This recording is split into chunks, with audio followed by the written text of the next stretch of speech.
to Inner Warmup, where your inner work begins. I'm Taylor Elise Morrison, creator and author of Inner Workout, and you, as always, are our expert guest. Thanks for being here today. We are back. It's been a minute.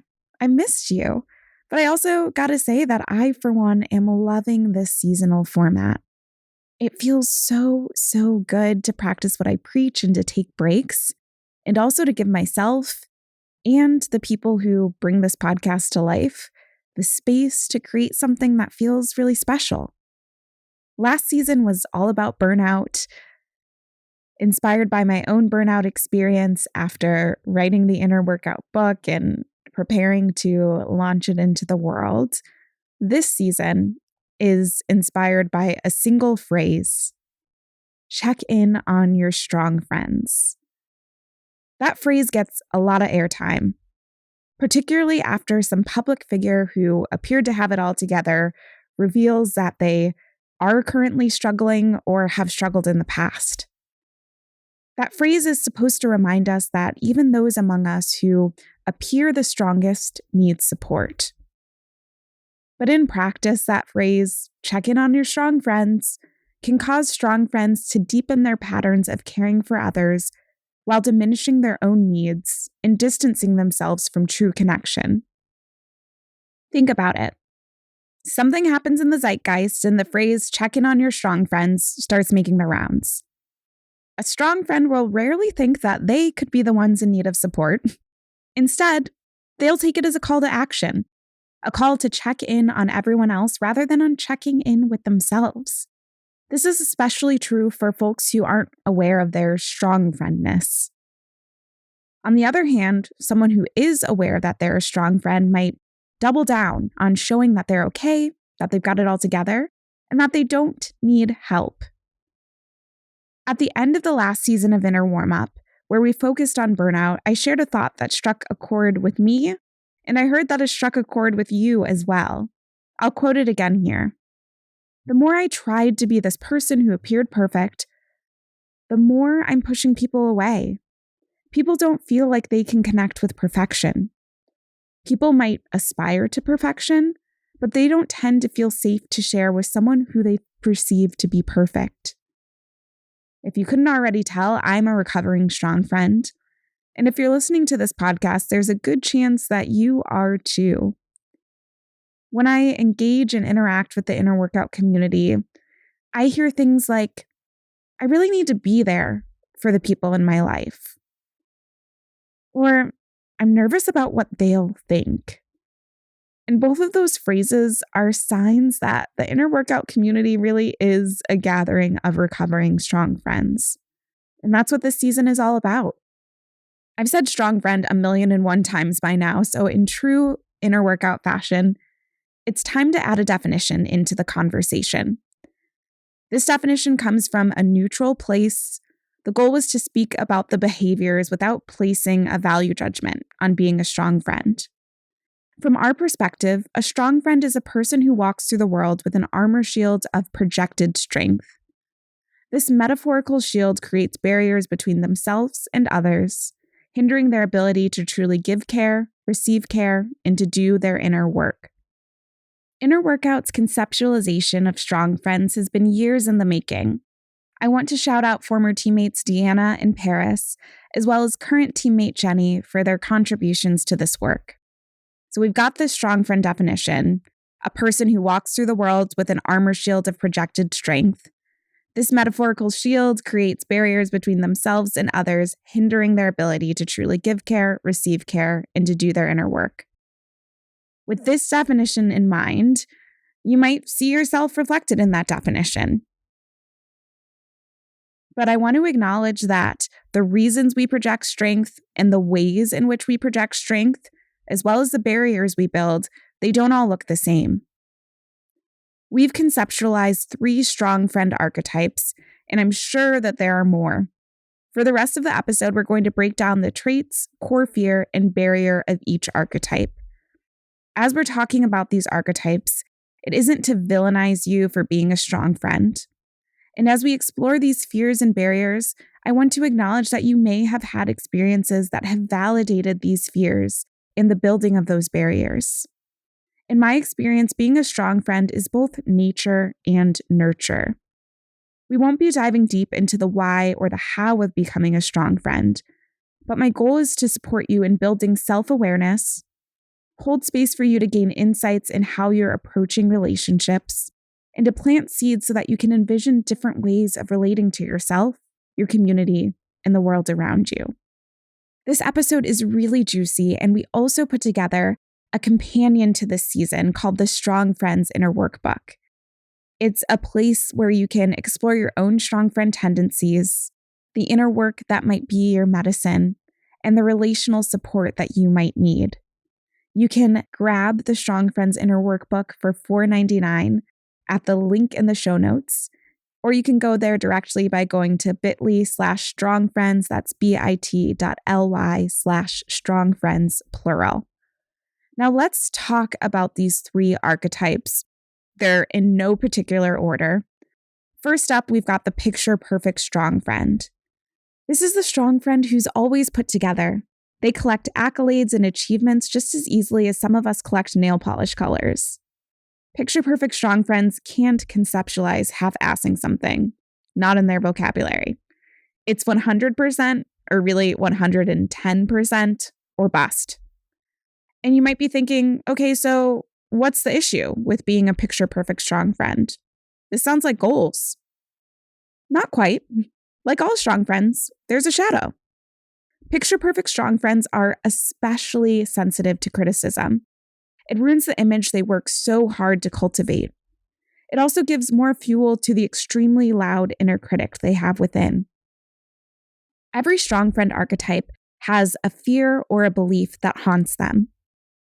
For picture-perfect strong friends, they believe that people don't want to see their fullness.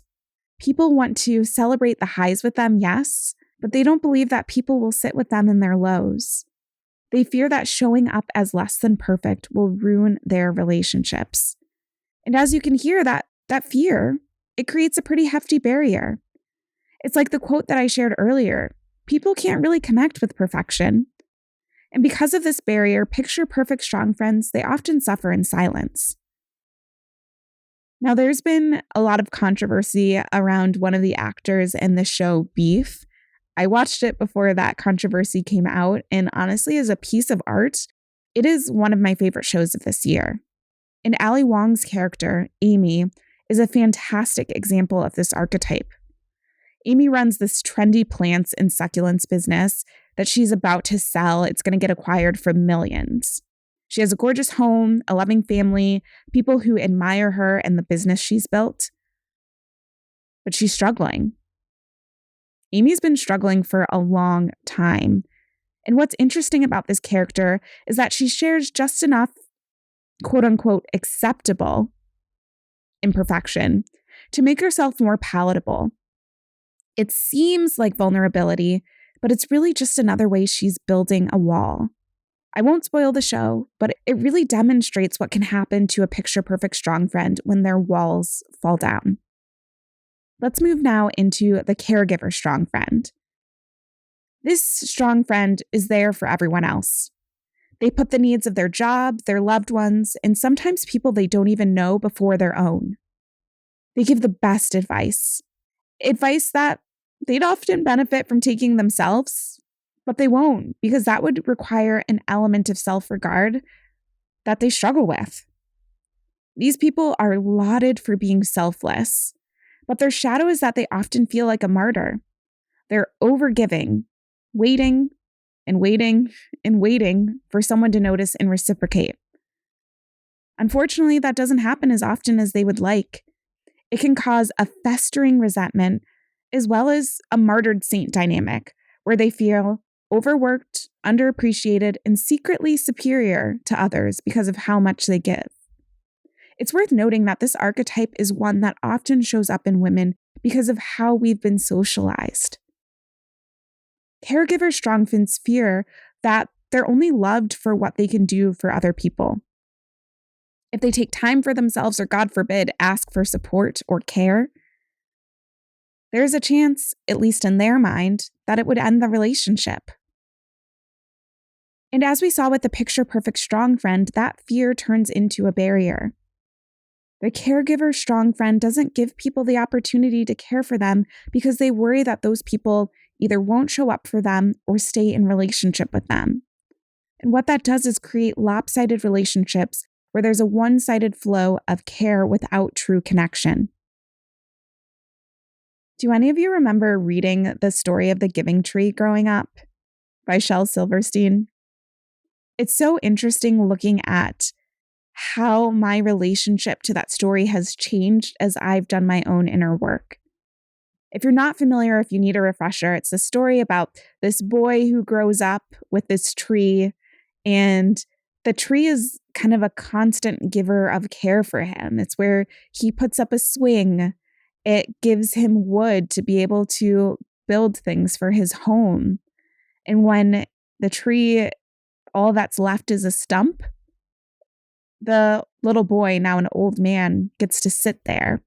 And at certain parts of my life, I felt like I wanted to be the giving tree. That was something to aspire for, or to aspire to give of myself in order to be in relationship with other people. Now I view the giving tree as a cautionary tale for caregiver strong friends. That if we give too much and there isn't reciprocity either in that relationship or in other relationships in our life, we can lose ourselves until all that's left is a metaphorical stump.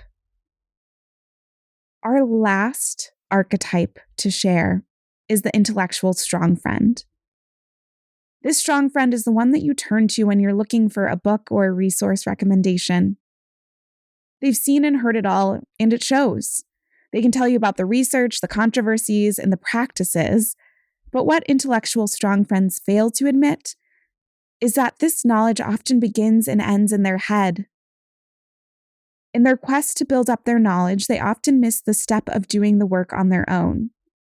It's the difference between being a professor who has only studied something and a practitioner who's lived it. And that's because they're afraid. They're afraid that going deeper will leave them stuck in their emotions, stuck in their current situation.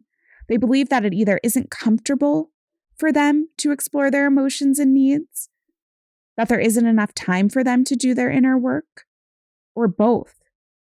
And something to note for intellectual strong friends is that for them, there's a safety in knowing things and this illusion of certainty. And when they are being invited to let down some of their walls and to explore their inner world, they're entering a place that's more ambiguous. And that can feel really uncomfortable for intellectual strong friends. So that fear, it builds a barrier. They'll talk about theories rather than talking about themselves, what they know rather than what they've been through. And they'll have conversations without necessarily building connection. The TV show Shrinking offers an example of how this can show up in real life. Harrison Ford's character, Paul, is an award-winning therapist who other therapists aspire to be like. Throughout the season, we see him giving advice to the other therapists in his practice. Dr. Paul, he's rarely fazed by a patient situation. He's seen it all. Where he struggles is in his personal life. It's not a spoiler for me to share that Dr. Paul is very closed off. And while he might know all about the psychological frameworks and ethical best practices, he isn't initially willing to apply that knowledge to himself, let alone invite anyone else into the work with him. So we see a man who has all of the answers, but very little of the comfort that those answers are theoretically supposed to provide. So these are the 3 strong friend archetypes. And guess what? I see pieces of myself in all of them. And as we've been working on this season, I've become more aware of how my own strong friend tendencies pop out. For some of you, it might feel like there's a question mark, though, or an elephant in the room. What if none of these archetypes felt completely like you? I've got a few things to offer for that. The first is that these are archetypes, and everyone has infinite archetypes within them. So if it doesn't fit you to a T, that's fine. There might be a facet or an aspect that helps you see yourself more clearly. The second thing that I'd offer is that maybe being a strong friend isn't where you personally need to focus your inner work right now. Maybe something else is a higher priority, or it just isn't something that resonates with you in the moment. And that's okay. And finally, it could be that your brand of strong friend isn't one that we've seen enough to categorize. If that's the case, shoot us a note. We would love to hear more about how your strong friendness shows up. And this episode is really a starting point. If you want more space and resources to reflect on these archetypes, you also want to look at the inner work that could be especially useful for each archetype and the relational support that each archetype could benefit from, then make sure you grab our Strong Friends Inner Workbook for $4.99. You can get it at bit.ly/strongfriends or at the link in the show notes. Now that we're all on the same page about what a strong friend is, this person who walks through the world with an armor shield of projected strength, creating barriers between themselves and others, hindering the way that they are able to give care, receive care, and do their inner work, let's talk about what to expect for the rest of the season. It's going to be a really good one. We've got 7 more episodes where, with our guest, we'll explore strong friend tendencies in more depth and the skills strong friends need to deepen their relationships. So what that will look like is we're going to look into 3 specific behaviors: intellectualizing, people-pleasing, and emotional labor, and then 3 specific skills: vulnerability, self-advocacy/boundary setting, and embodiment. So you are going to hear from a star-studded cast of people who come to this work with a lot of experience, but also in many cases willing to share how their own journey plays into their knowledge of each of these behaviors and skills. I'm really excited and proud to share this with you, and this is going to be a season that is worth the wait. So before we head out, thank you for listening. And if you liked this episode, if this has got your wheels turning about being a strong friend and what archetypes you might resonate with, please share it with a friend and have a conversation with them. Sharing this podcast is really how it grows. I don't know about you, but I hear about podcasts because my friends recommend it. And if you're feeling especially generous, head over to Apple Podcast. Yes, even if you don't listen on Apple Podcast, and give us a quick rate and review. That actually helps us get amazing guests on the podcast so that they know people listen to the show and people appreciate what's shared here. We will be back with many more episodes exploring strong friends, but I'll end it there for now. Thank you so much for your time. Thank you, as always, for your expertise, and take care.